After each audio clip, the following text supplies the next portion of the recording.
这款扩折叠想必各位已经很熟悉了。如果你已经买了，欢迎在公屏上扣1；如果你想买，欢迎在公屏上扣2。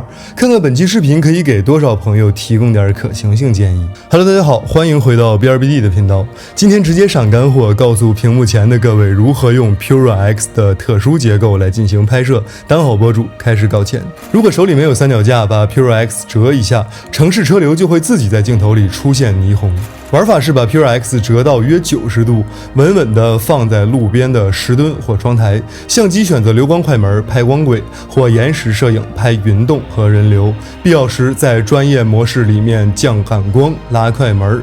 Pura X 原生支持延时、流光快门等拍摄模式，折叠形态稳定悬停，等同于随身的小脚架。这里的风险提示是尽量避免占道，避免在桥边或高处无护栏的位置摆放，尽量选择平整支撑面，防止设备坠落。各位是否想过，如果让模特自己看监视器是什么体验？在 Pura X 上，外屏就是它的提词器加监视器。玩法是后置主摄拍人像，打开外屏预览就是双屏同显功能，被摄者就能在 3.5 的方形外屏上实时的看到自己的表情和站位，你只需要专注曝光与对焦。但是外屏也支持自定义的趣味元素，能自然引导目光与情绪。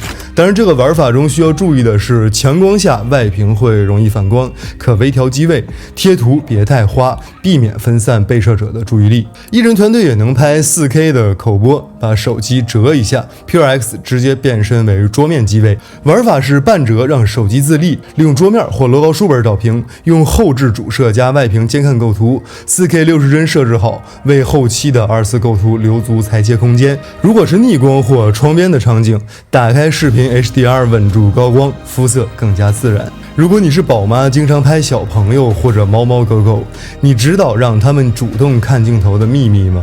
它的玩法是用后置主摄拍摄，外屏开启趣味界面或者自定义贴图，当成一个目光引导器，主屏完成对焦与连拍。今天的各类开箱和俯拍视角不需要云台和脚架，一台 Pura X 就搞定。玩法是把手机折成 L 型，放在案板或者工作台的边缘，切换到超广角或者微距或者超级微距，保持对焦细节。Pura X 支持超级微距和微距视频的模式，配合悬停就是一台稳定的俯拍机位。当然这个机位也许是有些风险的，我们可以找一个可以固定它的生活物品来保持机位的稳定。低机位仰拍等于自由角度悬停的大片视角。你知道电影里的英雄仰拍要怎么用手机复刻吗？把 Pura X 放低，折起，抬头看世界。玩法是半折手机放在地面或者台阶边，获取超低机位仰拍。人物用主摄或长焦做压缩感，背景建筑直冲天际，需要虚化时切入大光圈人像模式。Pura X 的折叠悬停形态让低机位固定更稳，更容易拿到大片透视。这种玩法要注意路面上的积水和尘土，防止弄坏扬声器或者铰链，人流密集处千万别挡路。一款手机合起来像一个小方盒子，女性博主可以随时打开当个补妆的化妆镜，展开后又是一个类似于 iPad mini 的便携宽屏状态。看视频、阅读、3屏小红书都有着和常规手机不一样的体验，确实好玩。当然如果你还不了解它，你可以去线下柜台感受一下采用16:10的内部屏幕比例是一种什么体验。展开后更接近平板的宽阔比例，而不是细长条。也正因此，整机展开时看起来又宽又大气，也难怪官方给这块屏幕起了一个新名词——扩折叠。因为看16:9视频时，两侧几乎没有黑边，屏幕利用率超高，观影沉浸体验感也比传统的手机更强。所以我身边很多朋友已经拿它当成了追剧神器，即使不作为主力机使用，折叠后放进包里，也会比塞一个常规的平板更便携。颜值方面 Pura X 也很有料，华为提供了多种配色和材质，既有质感十足的素皮后壳，也有简约高级的玻璃后壳。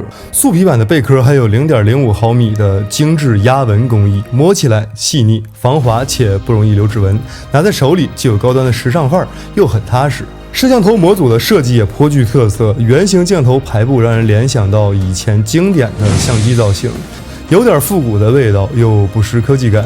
一句话，折叠形态的 Pure X 放在桌上就像一件艺术品。展开那块6.3英寸16:10比例的柔性 OLED 主屏又很舒适，是一个德智体美劳全面发展的小胖子。对了 ，Pure X 的外屏也大有乾坤，它折叠状态下外面有一块3.5英寸的方形显示屏，别以为外屏只是看个时间通知啥的，这块副屏的功能相当丰富。华为专门设计了卡片式的小部件，可以直接在外屏上回复微信、切歌、导航，甚至无聊的会议时，小屏幕刷抖音、B 站也都不在话下。等于合上手机，很多日常操作也都能在小外屏里完成，省电又高效。外屏的界面还支持自定义主题和互动插件，比如你可以把你喜欢的照片设置成外屏的封面，甚至养一只小萌宠在屏幕上陪你。当牛马的通勤路上拿出 Pure X 刷个消息，逗逗电子萌宠，估计周围的人也都会投来羡慕的目光。OK， 现在说点题外话，信号和通信也是实用性的重点。Pure X 除了 5G 网络支持外，还搭载了第2代灵犀通讯技术。这套方案结合 AI 算法的优化，让手机在信号弱的环境下依然能保持稳定的链接，不管你是在电梯里还是郊区，都尽量不掉线。同时，它还支持最新的 WiFi 7标准。如果你有 WiFi 7的路由器，那下载速度将会飞起。更牛的是，华为在典藏版的机型上还提供了天通卫星功能，这意味着在没有地面网络信号的荒野或海上，也能通过卫星收发消息，甚至于拨打卫星电话。当然了，我们需要在中国境内并开通相关服务。对于户外爱好者来说，这是救命的功能，可以在应急时刻或者在偏远地区也能与外界取得联系。虽然一般人可能用不到，但关键时刻能救命。鸿蒙5还引入了很多实用的 AI 新技能，举几个让我印象深刻的例子和大家分享。没网络也能刷视频，系统新增了 AI 智能缓存功能，当你连着 WiFi， 手机会利用空闲的时间提前缓存你可能感兴趣的内容。当然，这是在你授权允许的情况下。这样一来，坐地铁没信号时，你打开 App 仍然可以看到提前缓存的视频，无网络状态下一样有内容可看。对于通勤族或者是经常飞机高铁的人们来说，这功能简直不要太爽，再也不怕断网无聊。 AI 代接电话，这个功能简直是懒人的福音，又是防骚扰的神器。 Pure X 的小艺助手现在可以帮你智能接听来电，当你忙不开或者不方便接电话的时候，可以让小艺帮你代接，它会根据来电者的身份和场景，用礼貌得体的措辞替你应答，还支持自定义接听内容。比如快递小哥打来，它可以自动回复您好，我是某某某的语音助手，请把快递放在前台即可。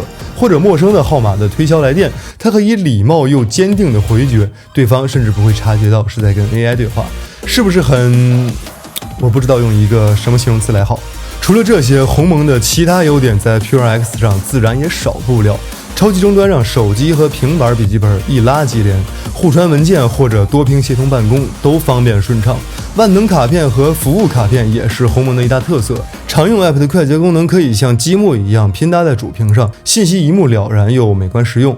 我尤其喜欢把天气、支付码、运动步数这些卡片放在外屏和内屏的界面，抬手就能获取信息，并且完成操作，效率拉满。当然，任何产品都没有绝对的完美。Pure X 相对于常规的直板机来说，折叠后它的厚度略大，大约 15.1 毫米厚，和一般2部手机差不多。